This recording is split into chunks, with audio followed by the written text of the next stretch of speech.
The Startup Cabin podcast is brought to you by Cedarwood. Cedarwood rents out senior CFOs to the tech industry from 1 to 5 days a week. For more, go to cedarwood.co.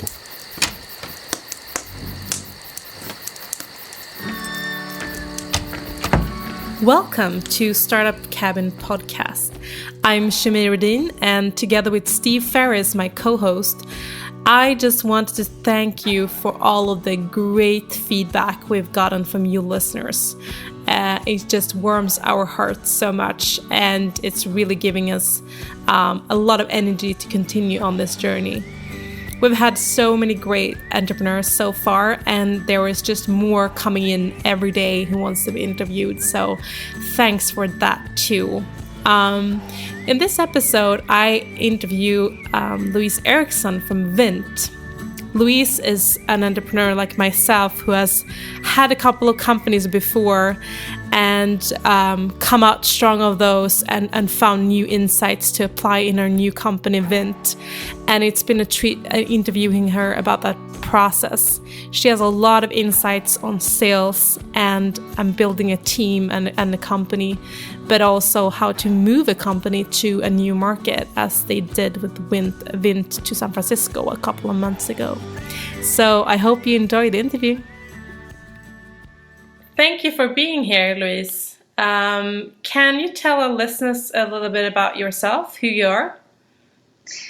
Yes. So my name is Louise, and I currently live in San Francisco. I moved here about 6 months ago from Stockholm, since we're launching my newest project called Vint here in the States. So Vint is my third company that I'm running. I've previously done e-commerce and a media company. And Vint is a peer-to-peer sourced marketplace for personal workouts. So the tagline we're working on right now is Vint, your friend with the fitness know-how. So it's an app where you go in and you find local passionate athletes to help you with your workout that you can book and communicate with and then go do a workout. So that's what I'm spending my days with right now here in San Francisco, where we launched about 6 weeks ago. So it's a pretty new service on the US market, which is exciting. So before you lived in Stockholm, right? Yeah, so I moved directly from Stockholm to San Francisco. So you launched Vint here in Stockholm, right? And then you moved it over? Yeah, so in January this year, 2014, we launched the Stockholm market. And just 4 or 5 months after launch, we had the initial data and trends telling us that there's something there, like this product is working. Mm-hmm. And as most Swedish entrepreneurs, we know that to make a consumer company successful, you need to think outside of Sweden as soon as possible. Yeah, because it's only not 9 million people that is viable to you need to be in a bigger market. And due to the components that we have in this company, which is app-based, it's peer-to-peer, it's on-demand. These trends are huge in the States. So that's why just after 4 months after launch in Stockholm, I moved over to hire a business team and launch the product in San Francisco as our first US city. So this product, you have to move it from city to city, right? You have to launch it in a city and then build up, the amount of users and, of course, the trainers, right? Yeah, so we're in the real business where you have the chicken and egg problematics. So we need to make sure that we have a big enough supply to take care of the demand side, and a big enough demand side to take care of the supply, like keep the supply side happy, right? Mm-hmm. So right now we're just working out the everything from honestly the unit economics to our marketing strategy to how to easily scale this product without having to have too much manpower and employees in every market. So we have a great plan on how to scale this product to new cities without having to be there. We're looking closely on companies like Uber, obviously Lyft, Airbnb, that has something that feels like a local presence in new markets and cities, but actually just like a one smaller teams, but actually just a big headquarters taking care of most of the business for them. So right now we're just in San Francisco and Stockholm, so very small local markets, but with a plan on how to scale this to a lot of different cities without using too much, manpower in each area, so to say. And you had Does that make sense? Yes, it makes yeah, sense. Good. So Good. My question is, you had ad profit before, and that was online and digital marketing. So you don't meet the end user in that way. But this is actually a kind of a people-driven business, exactly like you said, or Airbnb, Uber, etc. Uber, it's the actual drivers that need to meet the client. Airbnb, you have to have people who want to rent out apartments. It's yeah, I can see the connection there. So how is that going?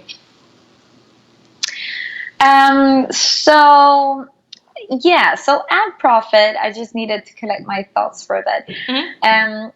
Ad profit was my company that I started, or I'm still owner of the company, but we started that one about 7 years ago. Mm-hmm. And it's a business to business media company. So we represent business and finance sites, and we produce these digital marketing campaigns.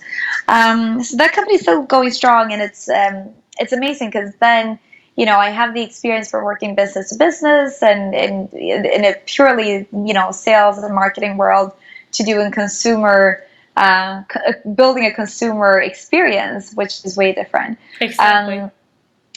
And also it works. So looking at my own development and what I enjoy doing, it's like this is exactly where I am. I needed to transfer from working B2B to like a consumer focused experience. So I'm really enjoying it. And the best part for me with running Vint right now is my own personal development. Like, again, I'm learning so much, and that's essential for me as a person to feel that I'm developing, that I'm learning stuff, that I'm taking steps forward to something new. And also that you're challenged. And this is a huge challenge because building a consumer-faced product that needs volume, it's really hard. And you don't want to spend too much money on marketing. You want to use your financials and your staff in a smart way. So it's a huge challenge for us. So honestly, until now, we've been lucky. We've managed to find the right, supply side. We have amazing instructors on board.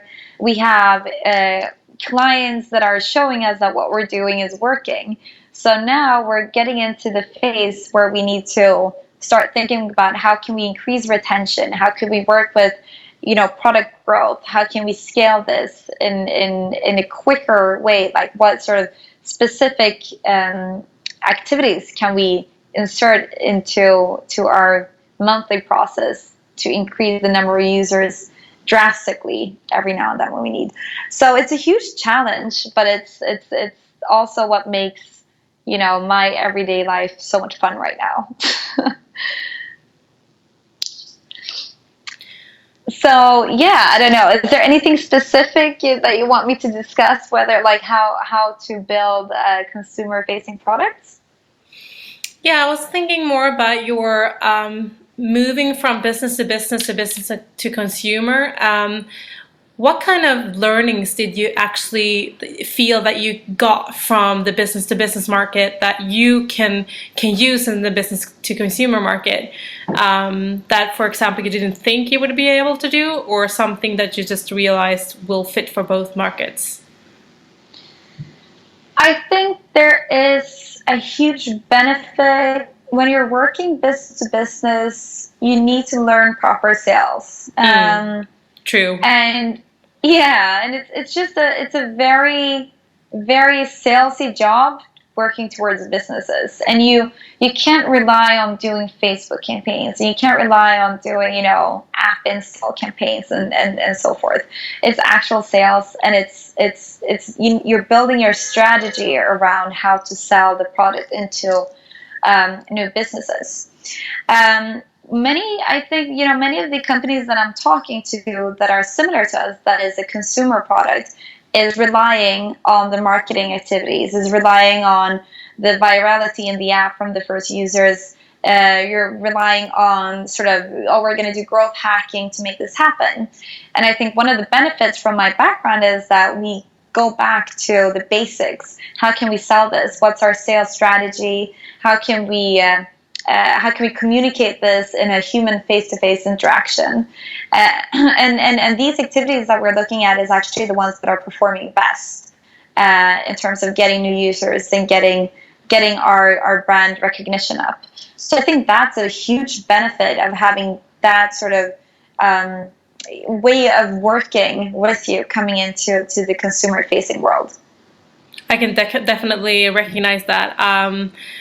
When I have sometimes clients who are kind of new entrepreneurs and new startups that haven't done business before, it's kind of also the culture right now in the startup industry that, you know, as you said, like growth hacking is everything, and nobody really wants to do traditional sales, traditional marketing. But, you know, if you're going to get, you know, to the top and actually build something big, you will have to go through the steps of actually selling like a crazy person. I mean, but it's true. Yeah, it's kind of strange, but it seems like it's often I have to sit and explain to people that you have to sell a product that you're building. People won't just run after it. And it's not bad. It's just that people need to be educated and people need to know about it. But Facebook is not the place people go to buy things or change their lives. They go there to do nothing, pretty much. Yeah, and number one, it's super expensive. And people think, you know, they're paying a great price due to their, you know, cost per app install. But if you look at the conversions, it's always expensive. So I'm very happy to hear that you can relate to what I'm saying, because it's not trendy to say what I'm saying, and trying to push this type of work on the team and how we're getting out there on the markets. But I think it's essential to build a sustainable company and also just raise the awareness for what we're doing initially. Yeah, and I also feel like that's also being a responsible entrepreneur and founder and of course CEO, that you actually have to sell a huge amount to be able to pay your staff and have a sustainable company. And that's something I think you kind of owe to your staff and to also to the clients, that you have a sustainable business that will work even the next couple of years, 10 years and down the road. And it seems like a lot of people don't see that part of selling, that it's not only to push, you know, a product on someone, it's actually, you know, to keep the company well functioning and healthy. And it's every entrepreneur I know who are really nailing what they're doing, they're not afraid to sell. No, it's true. And that's and honestly, that's one of the refreshing parts to coming to the US. So especially like the two of us are from Sweden, and comparing the US to Sweden, I mean, here there's still pride in people that are good at sales. You see it as something that is super important to know. You're proud that you can do sales and that you're a good salesman. Whereas like in Sweden, even, you know, fantastic salespeople can sometimes, you know, they don't even want to call themselves salespeople. Yeah. And that's like the core of any business and any functional sort of service and product. So I really hope that we're going to see a change in how we perceive, like how we see upon the you know, just salespeople and selling in its whole, because I think it's, you know, one of the most important function we have in good businesses. I think it's also part of the maturing of, for example, the Stockholm startup scene and the different European startup communities, to that people are going back and forth to San Francisco now and actually seeing what happens in the US, how much people actually are selling there. Just the other week, you had Johan Attby from Fishbrain talking about the exact same thing when he moved his company to the US, that he had, you know, a great technical product that he as a Swede saw was, you know, this is the most important thing. And then coming to the US, realized that all of his competitors could outsell him, even if they had, the products were not as good. They could still outsell him so fast. So Yeah. I think also it's maybe the climate in the US also demands that you are a great salesperson, because they're much more competitive. Do you agree with that? I agree. And you need to stick your chin out, and you need to tell everyone that you know what you're doing, and that you are the best, because everyone else is. So it's the climate is different in that sense. But I think it's great. I mean, it's fun. It's it adds another level to doing business with people. So it's fun. So except for business, what do you think is the best part about San Francisco? Oh, the weather and the nature. So the number one reason for me to start Vint is my personal interest in having an active lifestyle, doing sports and workouts. So for me, living in San Francisco and being able to go every morning to go run by the water, I mean, that's amazing. Mm-hmm. And I can take, a 30, 40-minute car drive and I can be surfing. And during the winter, I can take a 2-hour car drive and go skiing. So, I mean, the lifestyle that you can have here is amazing. And then the fashion and stuff like that is not close to where we are in Stockholm. So it can be nice to go back home and have some really nice, dress up at times too. But just like the lifestyle and the active lifestyle that you can have here is amazing. It's really nice. I've lived in San Francisco too, and I agree. There's something about that city that everyone, no matter what kind of age they are, they're all out doing healthy things. So people don't party every weekend. They go party one weekend, the next weekend they go out sailing, the weekend after they go to Napa Valley, the weekend after that they go hiking. And exactly, it's natural that you do that you have a kind of mixed lifestyle, and I really enjoy that. And then also the food is amazing. Oh yeah, this is definitely a city for a foodie. It's amazing. So I know you're big on team and culture. So can you tell me how did you meet your co-founders for Vint? Because I know you're our team, right? Yeah, so we're big group of co-founders. So there's 4 co-founders in Vint. And basically I reached out to one of the co-founders named Leo. Mm-hmm. Probably 6 months before founding Vint. I had met him in a couple of, events. The startup scene is always, you tend to run into people. Yeah. So I had met him a couple of times, and I thought he was very smart. I got some references, and I knew that he could build stuff and was a smart guy. So I met up with him, just asking if he could, consider meeting with me for lunches and dinners and coffees, just discussing some different business ideas that I had, because I needed someone that I can't build a thing, if my life depended on it, unfortunately. So I needed someone that is really good at building things to assess the business ideas that I had. So we just started meeting up, discussing different ideas, because I knew that I was leaving an ad profit to a new CEO, and I wanted to do something differently. Mm-hmm. So we talked about tons of different business ideas, and basically I think it was in April last year, I called him up from Chamonix because I had some time off, thinking of what the next thing would be. And I called him and I was like, I got it. We need to build this marketplace for passionate athletes to share their experiences, their knowledge, and basically their passion. And he was in India by the time for like this yoga camp. And he thought he was going to be out traveling for a while, but he's like, yeah, this is an amazing idea. And he was basically on board from the first call. And he had been talking to Magnus and Arvid, who's the other 2 co-founders of Vint, in regards to a couple of other ideas. Magnus and Leo was working together on the project named Wrap. You probably know. Yeah. At least you do. Mm-hmm. This is before. And I know that these are amazing guys. I met with Magnus a couple times before. Arvid I'd never met before, but from that, we set up some basically some dates to just feel it out. Like, who are you and what do you think about this idea? And we started to discuss. Basically, May, we were ready to go, and we started building July 7th or something. So everyone sort of dropped what we were doing, and we were dead focused and serious on this business idea from more or less day one, since we came up with the idea, which is pretty cool. So that's how we all got together.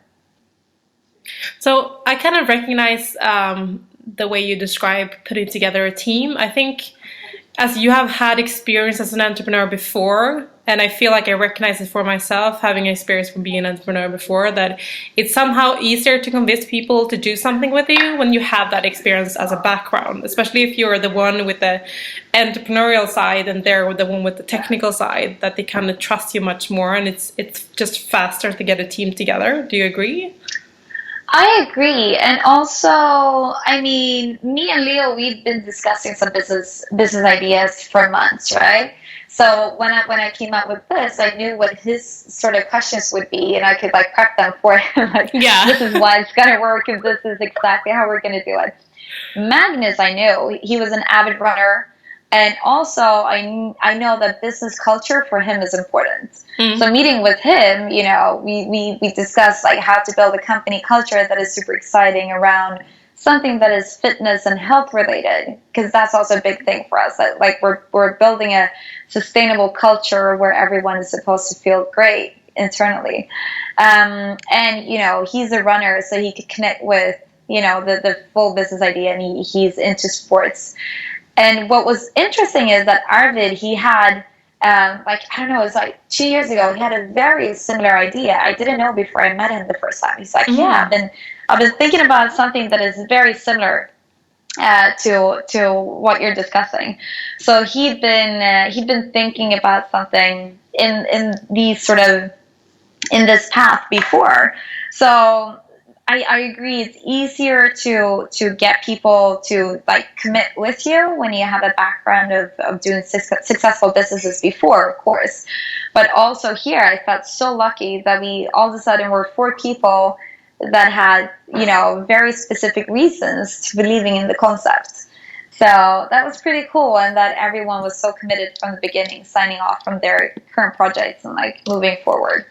So that was a great start. And for me, I mean, I think people often ask me, how do you find co-founders and how do you set a team?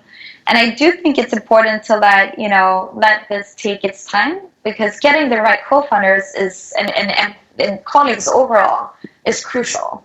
So you can't stress it. You should take your time, you know, go for coffees, discuss, have dinners, hang out, and just make sure that you can be working together, because it will develop to be a very close relationship, and you need to be able to trust the people you're working with in a startup. So I always say, you know, take your time, and before asking someone to start a company with you, just ask for their feedback on a project that you're thinking of, and go on like founders, you know, co-founder dates, and just meet a lot of people to make sure that you're finding the right group of people that you want to be working with. I think that's a very good metaphor, dating, because you've probably heard this before, and probably some of our listeners too, that, you know, having a co-founder or working as a founding team is kind of like getting married, but the difference is that you actually have to hang out with these people 80% of your time. So it's actually more.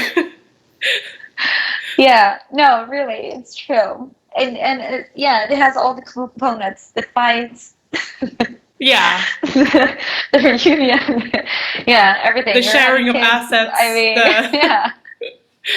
So yeah, I definitely think it's a good comparison, for sure.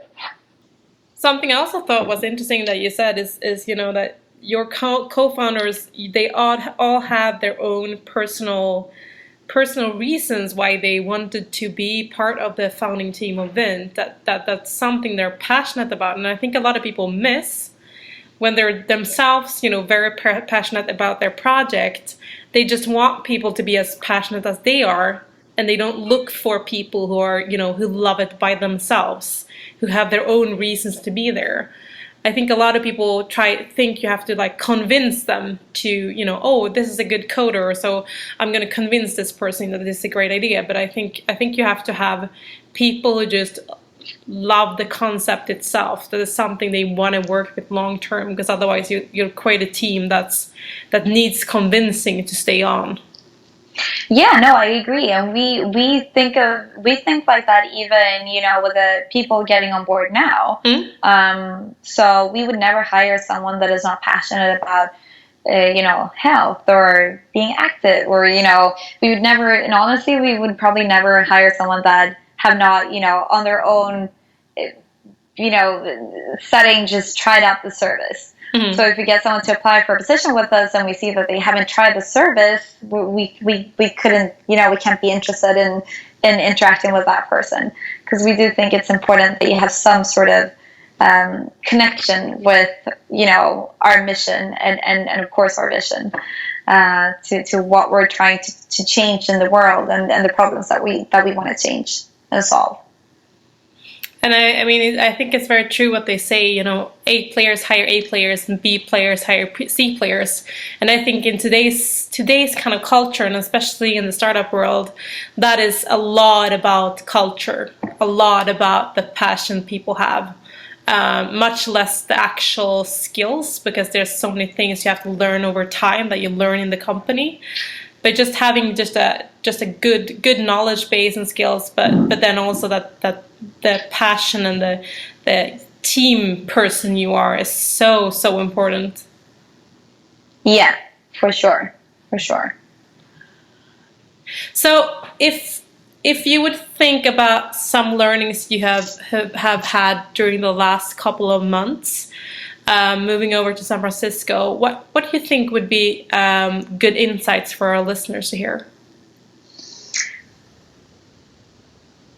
Moving from Stockholm to San Francisco, I think, so I just want to say that we prepped it pretty good. So I was here a couple of times before, choosing San Francisco as our first city, and I made sure to connect to a lot of people, and especially Swedes moving over to launch our business in the US, to just make sure that, to minimize any type of cultural sort of difference and crash and sort of, strange things that can happen. Because that's, that is happening on a regular basis. So thankfully we were pretty well equipped before coming over. I think, we've tried to build the marketplace without investing too heavily on, guaranteeing supply and demand and stuff like that, to try to get an organic growth. I think one lesson is you always need more money than you think. You've heard it before, but it's so true. You always need more money than you think, and you always need to spend more money than you think. So I'm always cautious with spending money, and I'd rather keep a longer runway than spending money on a short period of time to test stuff out. But you always need to spend more money than you think if you're anything that is like similar to how I work. So, and also, I mean, the learning for us is that you need to, if you have a team, a remote team, so we have one, part of the team is in Stockholm, a part of the team is in San Francisco, do more calls than you think you need to. Even if you don't have anything specific to share, just, make sure that you talk on the phone at least every other day. Because other times, with a startup, you're running so fast, and all these small things that are happening, if you're at the same office, you see it, you hear it, you discuss it, and it's all good. But you sort of lose track on the small details that are important for the company to work efficiently. So make more phone calls if you have a remote team that you think you'd need. And then, find new ways. Again, I want to come back to the sales work that we need to do more of. Don't commit, don't think that the bot media campaigns that you can be doing is going to solve everything. You need to have a sales strategy in place. And of course, you need to spend a lot of time, if you're coming to a new city, building your network, because network and connections is often, I would say, like 90% of your success. if you have the right connections and the right network, you can always ask for help. You can find people that have better knowledge in a specific area that you don't really know where to go. You can get better deals. You get advice. You can get inspired. You get energy. So make sure wherever you are to always spend time meeting people and, just building that network. Even if you're in your own city, I need to become better in building my network, but it's crucial and essential to be successful, to have a big, flourished network of people in your community. Yeah, and everything becomes just so much easier when you have a big network. It's really a big part of your make it or break it at times, and because that can save you money, time, headaches, everything. So it's hard because you don't see the exact return on investment on the time spent on these events or dinners or whatever it is, and often you're so tired during the evenings when it's time to go network. But we've been discussing this internally too. We need to be better at being out networking because it makes a huge difference. Yeah, I agree. I actually have a strategy for my company and my employees when it comes to networking, just to make it fluent and kind of a good flow for them, so they don't get over tired and etc. And they know exactly how much they have to network for their role, so they know what to expect. But also they can prepare more, sleep better the days before, etc. I think a lot of people don't see networking as part of the job. They see it as something extra because they can't see the return, as you said. And I've won actually awards in business networking, and I'm a lot in magazines talking about networking the modern way. And I think a lot of people don't understand that what you do for networking now is going to save your ass literally in 3 to 5 years. And if you've lived through that, which I have had, done several times during my entrepreneurial career, then you kind of can trust that, you know that this is going to matter for me in the next couple of years. But I think when you haven't had that experience, you kind of don't see the point. No, that's true. That's true. That's a very valid point. Yeah. So when you said you had a process before you moved to San Francisco, I'd love to hear more about that. How did you prepare for the market, for moving, etc., with your team? Yeah, so, honestly, we can go back to the network thing. Okay. That was a big part of it. But I made sure to, of course, number one, spend time in San Francisco to make sure that it's the right city.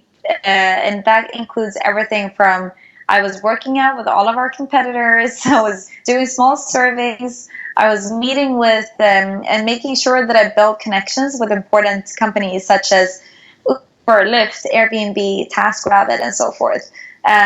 Also getting their feedback. Do you think this is a good city for us? It's a similar marketplace. It's a peer-to-peer. It's online to offline, but it's in the fitness industry. On top of that, I met people within the fitness industry, founders of the different gym chains and marketing managers for these and stuff like that, to make sure that you think this is a good city for us. I did similar surveys and trips to other cities in the states that we believed in. But that also gave me an initial sort of network. And especially, when you get into companies like these, that if you go meet and if you get the right connection with one person, they will introduce you to 5 other people that you can benefit from meeting. So it all comes down to like the preparations we did was checking, meeting and trying out competitors, similar businesses, checking out the industry that we're in. And then it came down to other specific targeted people, honestly. So as I told you, like entrepreneurs, Swedish entrepreneurs that have moved their business or part of their business to San Francisco. So I made sure to meet with them and get their experience. So what was hard, what was difficult, what is easy, what would you have done differently? So, all the knowledge from all these people that I met and all these companies prepared us from like from the beginning, like, we know that we need to talk, and again, learning is that we need to talk even more with having a remote team. But that's like one of the things that we learned from talking to all of these people.